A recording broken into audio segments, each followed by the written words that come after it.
90 to 95% लाना चाहते हैं लेकिन पता नहीं है क्यों। पढ़ना चाहते हैं लेकिन पढ़ नहीं पा रहे हैं और ये भी नहीं पता कि क्यों। सिलेबस बहुत ज़्यादा है और इस सिलेबस के खौफ से पढ़ा ही नहीं जा रहा। न्यूमेरिकल्स रहते हैं, शॉर्ट क्वेश्चंस का नहीं पता, लॉन्ग क्वेश्चंस का नहीं पता, एमसीक्यू की प्रिपरेशन कैसे की जाए, टाइम नहीं है, टाइम बहुत कम बचा हुआ है, लेकिन फिर भी 95% लाना चाहती हैं। ये तमाम प्रॉब्लम्स हर एक बच्चे के हैं, लेकिन पता नहीं है कि इन मसलों को हल कैसे किया जाए। तो आज की वीडियो में आपको इन्हीं तमाम मसले का हल दिया जाएगा। 5 स्टेप्स बताऊंगी, उन 5 स्टेप्स को आपने फॉलो करना है ताकि आप अपने अच्छे मार्क्स ला सकें।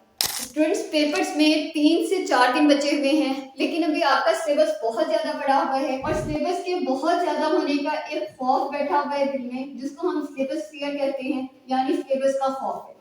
सिलेबस हर एक बुक का बहुत ज़्यादा है और इस ज़्यादा सिलेबस की वजह से कुछ भी याद नहीं हो रहा, क्योंकि आपने माइंड में बिठा लिया है कि हर एक किताब के 10-10 चैप्टर्स हैं, 12-12 चैप्टर्स हैं और हमें नहीं आते। स्टूडेंट्स, अगर तो आप पढ़ना चाहते हैं, अच्छे मार्क्स लाना चाहते हैं, इस पहले से कुछ नहीं पढ़ा और इस आखिरी वीक में प्रिपरेशन करके पासिंग मार्क्स भी लाना चाहते हैं, और जिनके पहले से 80 to 85% की प्रिपरेशन है, वो 90 to 95% मार्क्स लाना चाहते हैं, तो सबसे पहले आपको अपने माइंड से निकालना पड़ेगा सिलेबस फेयर को, क्योंकि अब वो टाइम ही नहीं है कि जब आपने पूरे सिलेबस को देखना है। अब वो टाइम है कि जब आपने कुछ चंद एक चीजों को प्रिपेयर करके पासिंग मार्क्स की तरफ जाना है, या फिर जो चीजें ऑलरेडी प्रिपेयर हैं उनके अलावा कुछ चीजों को मजीद प्रिपेयर करके 95% की तरफ जाना है। तो पहला स्टेप ये है कि सिलेबस फेयर को माइंड से निकालना पड़ेगा। सिलेबस का डर नहीं होगा, खौफ नहीं होगा, माइंड रिलैक्स रहेगा, जो चीजें पढ़ेंगे वो माइंड में जाएगी। लेकिन अगर दिमाग में पहले से एक खौफ है कि सिलेबस बहुत ज्यादा पढ़ा हुआ है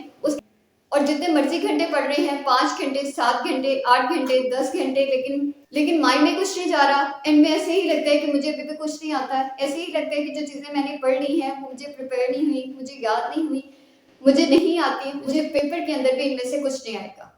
तो पहली चीज ये है कि अगर आप अच्छे मार्क्स लाना चाहते हैं, आप पास होना चाहते हैं, तो आपको अपने दिमाग से सिलेबस फेयर निकालना होगा। और इसके लिए स्टूडेंट्स हर एक सब्जेक्ट की वीडियोस अपलोड की हुई हैं, जिनके अंदर आपको सिलेबस को कट डाउन करके बताया हुआ है कि आपने कम से कम किन चैप्टर्स को प्रिपेयर करके पासिंग मार्क्स की तरफ जाना है, और अगर पासिंग मार्क्स की पहले से प्रिपरेशन है तो किन चैप्टर्स को प्रिपेयर करके 90%, 95% की तरफ जा सकते हैं। स्टूडेंट, दूसरा स्टेप ये है कि आप लोग इस टाइम पे हर एक चीज को सामने रखकर बैठे हुए हैं। बुक्स को सामने रखा है, नोट्स को सामने रखा हुआ है, गाइड बुक्स को रखा हुआ है, पास पेपर्स को सामने रखा हुआ है, A+ को लेकर बैठे हुए हैं और इस टाइम में बहुत सारी चीजों को सामने रखा हुआ है, जिसकी वजह से सिलेबस बहुत ज्यादा हो गया और इस बहुत ज्यादा सिलेबस ने ही तो टेंशन डाल के रखी हुई है। तो स्टूडेंट्स, अब इस टाइम पे जबकि आपके पास 3 से 4 दिन है, आपने सारे के सारे सोर्सेज को यूज नहीं करना। इस टाइम पे आपने एक स्ट्रेटजी लगानी है, स्टडी लेस लर्न मोर, यानी आपने किसी एक चीज को सिर्फ फॉलो करना है, किसी एक बुक को फॉलो करना है, किसी एक नोट्स को फॉलो करना है, किसी एक टीचर को फॉलो करना है।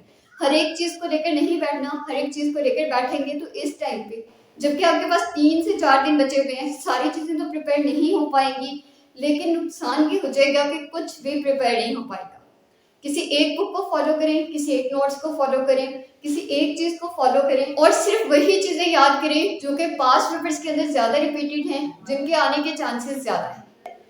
स्टूडेंट्स, स्टेप नंबर 2 का खुलासा ये है कि आपने सिर्फ एक चीज को और कम से कम चीजों को प्रिपेयर करके पासिंग मार्क्स की तरफ जाना है, अगर आपकी अभी तक कोई प्रिपरेशन नहीं है।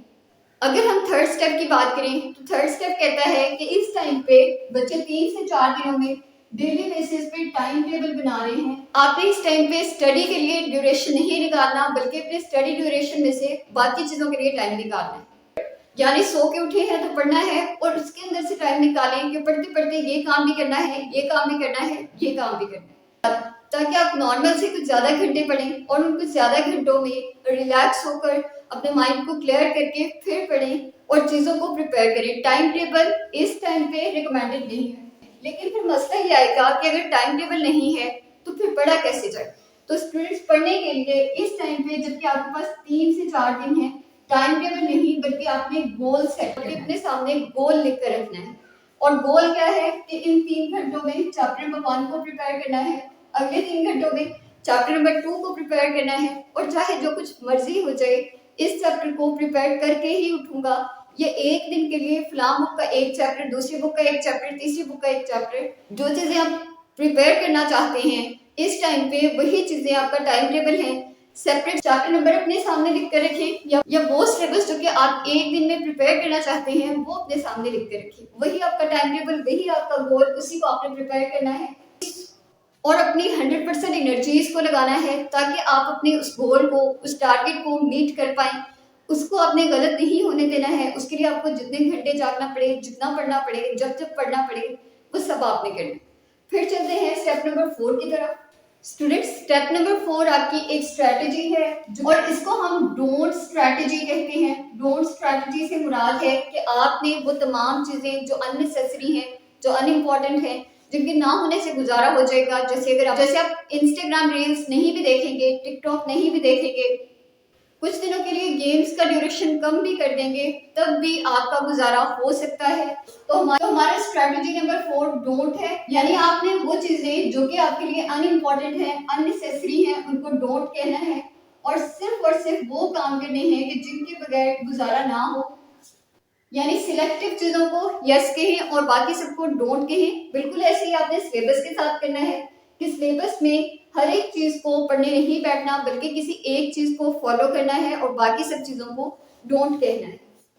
तो ये हमारी स्ट्रैटेजी नंबर 4 है कि आपने अननेसेसरी चीजों को नो और सिर्फ नेसेसरी चीजों को यस कहकर सिलेक्टिव एक्टिविटीज को परफॉर्म करके अच्छे मार्क्स, पासिंग मार्क्स की तरफ जाना है। ताकि आज का आखिरी स्टेप ये है कि हमने अपने वाई को सेट करना है।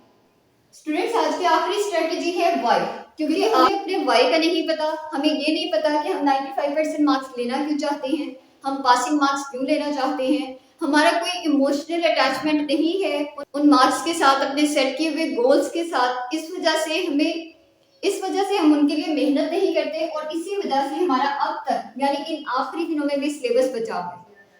और अगर आप आखिरी वीक में मोटिवेटेड रहकर पढ़ना चाहते हैं, अच्छे मार्क्स लाना चाहते हैं, तो उसके लिए आपको अपना वाई सेट करना पड़ेगा। यानी खुद पहचाने कि आप 95% मार्क्स क्यों लाना चाहते हैं, आप अपने कॉम्पिटिटिव एग्जाम्स में टॉप क्यों करना चाहते हैं, कॉम्पिटिटिव एग्जाम्स में पास क्यों होना चाहते हैं, या जो भी काम करना चाहते हैं वो क्यों करना चाहते हैं।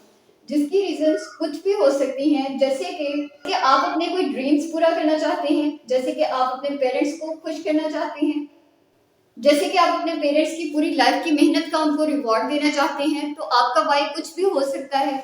आपने अपने वाई को सेट करना है, इन 5 स्ट्रेटेजीज को फॉलो करते हुए प्रिपरेशन करनी है ताकि आप मोटिवेटेड रहें, आपको थकावट ना हो, आपका टाइम शॉर्टेज ना हो। हम कहते तो ये है कि हमारे पास टाइम नहीं है, लेकिन हमारे पास टाइम ही टाइम है। डिपेंड करता है कि हम उस टाइम में कौन सी एक्टिविटीज परफॉर्म करना चाहते हैं और कौन सी ऐसी एक्टिविटीज हैं जिनको हम परफॉर्म नहीं करना चाहते।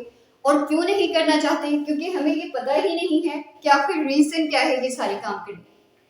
तो अगर आप अपना वाई सेट कर लें, मुझे बहुत उम्मीद है कि आप पढ़ पाएंगे। और स्टूडेंट्स, आपका वाई क्या है कमेंट सेक्शन में लाजमी बताना है और इस वीडियो को आपने अपने दोस्तों से शेयर करना है, चैनल को सब्सक्राइब करना है। ये है हमारी आज की वीडियो जिसमें हमने 5 स्टेप्स की मदद से 5 से 7 मिनट में डिसाइड किया कि कैसे हम अपने मार्क्स को इम्प्रूव कर सकते हैं इस आखिरी 4 से 5 दिनों में अच्छे तरीके से प्रिपरेशन करके।